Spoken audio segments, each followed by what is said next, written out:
of us experience a transition from waterfall to agile, unless we are young enough to have never known anything but agile.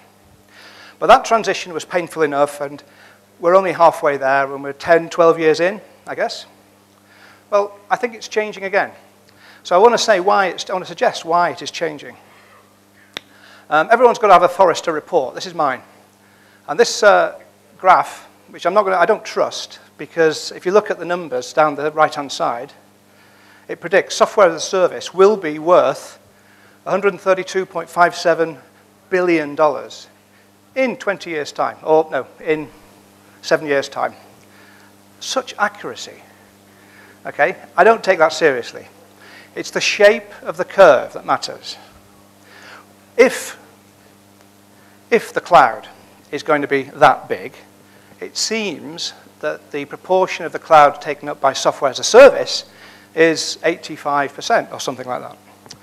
It's absolutely huge. $130 billion market. What does that mean for us? The reason that the software as a service will grow in that way seems to be that it's a circular thing. The cloud's going to make that possible, and what people want are software and computing everywhere. The move to mobile is, it's headlong, isn't it? It's a stampede.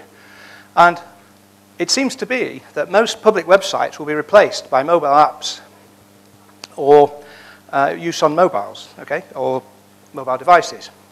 Software as a service will represent 26% of all packaged software. Again, very precise number. I don't know if it's that correct or not.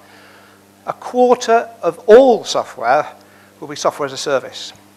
Given that we're starting from a very, we only started doing this really a few years ago. A quarter of all IT on the planet will be done this way. So don't forget, most software already exists. So a lot of this software is going to be migrated, thrown away, and replaced. Huge opportunity for IT developers and testers and whatever. But so what? It will be a monumental effort, there's no question of that. And the way that businesses are organized today to take account of this is going to make it more difficult, but also it gives opportunities to businesses to deliver software more quickly, to get feedback on their software that's out there more quickly, and to use the big data to influence the next decision they make, which might be 24 hours away.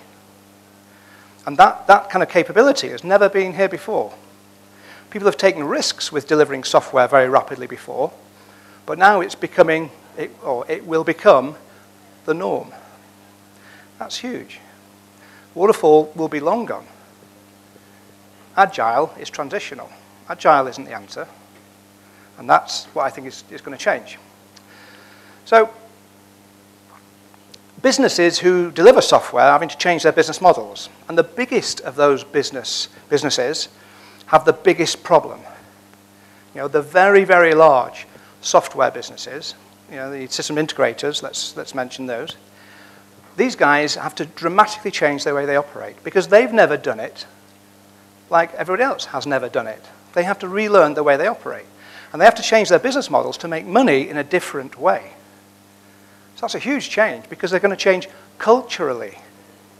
It's a bit like, going from analog to digital. Changing, driving on the left, moving to driving on the right.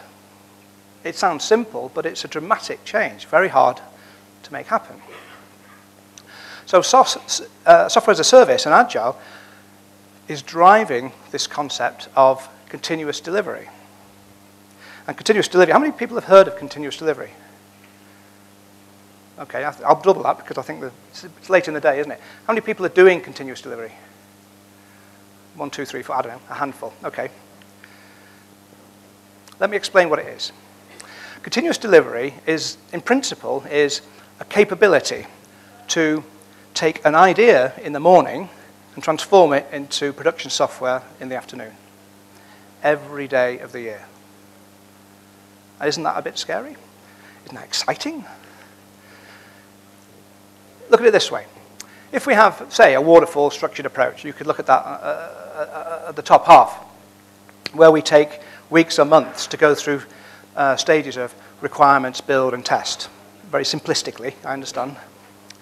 Well, let's transform that and try and consider whether we can do requirements, build, and test in a day, every day, and take precautions to protect ourselves from failure in production, but it's non-stop. There's no time to think. Or rather, we have to think very quickly, and we have to be proactive in our thinking, not reactive. And whereas waterfall is reactive, continuous delivery is proactive all the time. It's not driven by user requirements as much as the data we captured yesterday. And that's where the big data thing is coming from. So the mechanism, the process, it's not a process, it's a pipeline, interestingly. And this deployment pipeline, which I think you'll hear more and more of over time, you almost certainly can't read it. But in principle, we have a delivery team, version control, build and unit test, automated acceptance tests, user acceptance tests, release. The first 3 of those stages are automated. Okay? So once the developer clicks the button and checks in the code, it's automation to the point of delivery into an acceptance test environment. So you've got 1 hour to do your acceptance testing. What are you going to do? What are you going to do? I don't know. I don't know the answer to this. I'm asking you, what are you going to do? If your boss says, we're going to go down this route, continuous delivery. It's going to be quite entertaining, I think, isn't it, for some people? Terrifying for others. Okay, so I want to suggest this, that the transition from structured to agile is happening, is in full motion. Some companies will always use waterfall. Some companies can only be agile. But most organizations are trying to adopt agile as a mechanism for delivery. They're not doing it because they believe in the agile principles. They're doing it because they want to deliver software faster and more reliably. And they believe agile is the way. They don't care about the principles. That is not the point. It's about delivering software faster. And software that has value faster. Not software that has no value. Okay, so these are some of the characteristics of where I think we're headed. You know, requirements with a half-life of weeks or months. Okay, but that's coming down to days, potentially days. We're going to, the agile gurus, you know, consultants out there who promote methods, there's a great affection for Japanese terms and Japanese approaches to various things. And if you look out there, there may be sort of 4 or 5 core ones, but there's 20 or 30 different approaches all being developed at the same time, I think to the same end, to try and improve the speed of delivery. Now, I don't care whether it's going to be, and let me read this, Kanban, Ichi, Wichi, Hokikoki, Kamikaze-driven development. I don't care, all right? I don't care. There's definition, what I want. There's a build process, and then there's assurance, testing, if you like. It's as simple as that, and it's going to get that simple. Okay, so does this mean that agile will evolve into this rapid delivery thing? I don't know. But don't forget, the businesses we work for, some of them are never, ever, ever going to be agile. So we have this schism where we have businesses who have massive ambition but move slowly, and teams who can only move quickly. It's like, trying to, like a steam engine driving a wristwatch. It's going to be like that. It's just, there's a mismatch there. So we have to glue this thing together in some way. And you have to bear in mind that there's a safety net for us in terms of we will always keep our jobs. Because if you imagine the process is very highly automated, in order to deliver every 24 hours reliably, it's like a machine. If you put rubbish into that machine, you'll get garbage out. In order to have reliable, trustworthy software going into production, potentially every day, I don't think that's very common, but potentially, we need to have extra perfect requirements. Now, that's the wrong way of putting it. I would say we just need to trust those requirements. Okay? And there's an opportunity there for us to get requirements right. So let me talk about how I think this is going to have to work.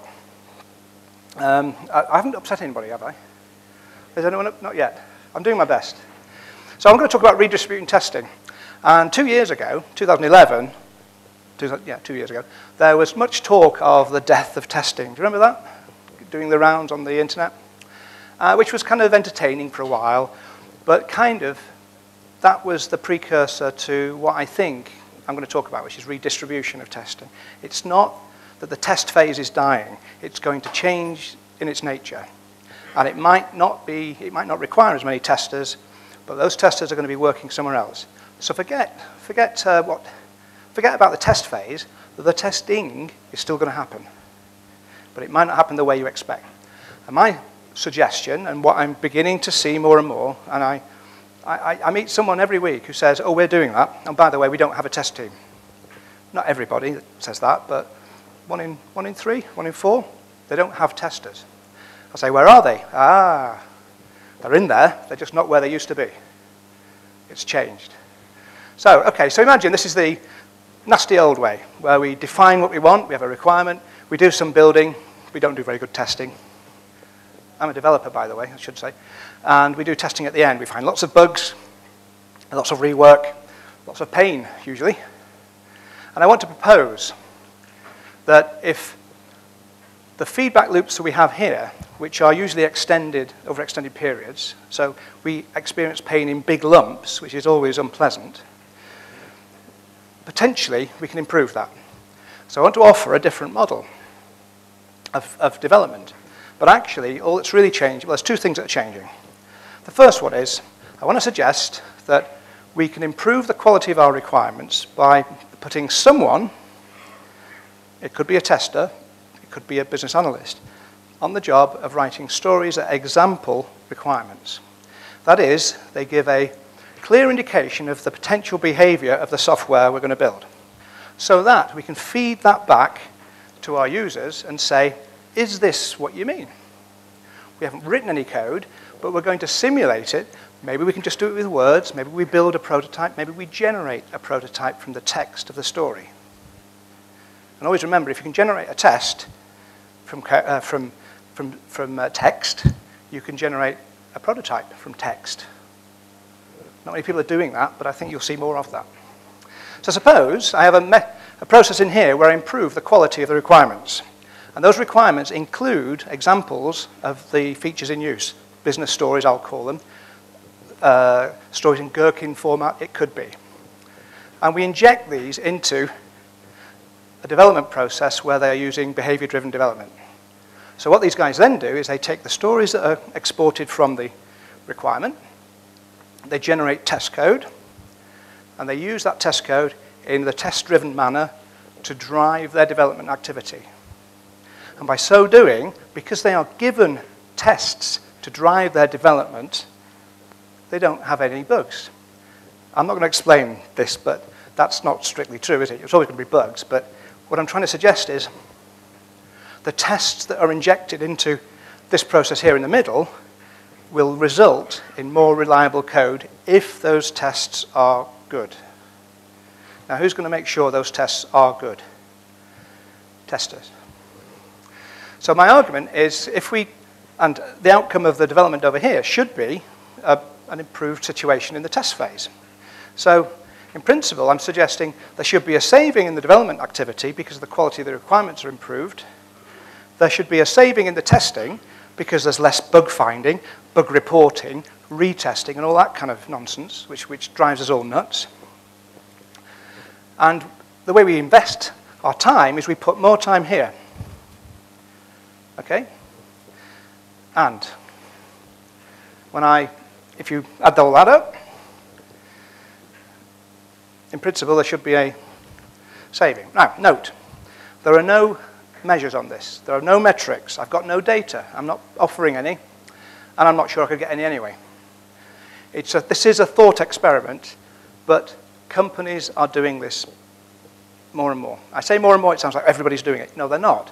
A small number of companies are doing this very, very regularly. Companies like Amazon, Google kind of have been working in the continuous delivery mode for years and years and years. So they find it possible, and they are huge organizations. I think they are setting the path for us all to follow. Certainly, if you have an online presence, this seems to be the way it's going to go. If you're building, I don't know, engine management software in a car, you're not going to do it this way. Okay? But if you are offering commerce on the internet, this sounds like the way it's going to go. So I'm not offering any stats or metrics or whatever, but I think that's the conversation that I think is going to start occurring in most organizations before long. So the real squeeze, if that's the case, is we're moving our industry, our testing industry, from being dominated by, and let me say it, low-value, unskilled, downstream test roles to, and I'll read it on this one, upstream, business-savvy, workflow-oriented, user experience-aware testing specialists with new tools. That's the change. Fantastic. So developers absorb some of the checking, if not all the checking, because they are the best people to do it at the lowest level. Some checking will happen at a higher level and be manual, sure, but the majority of it, I suggest, can be done by automation, because we know these tools exist.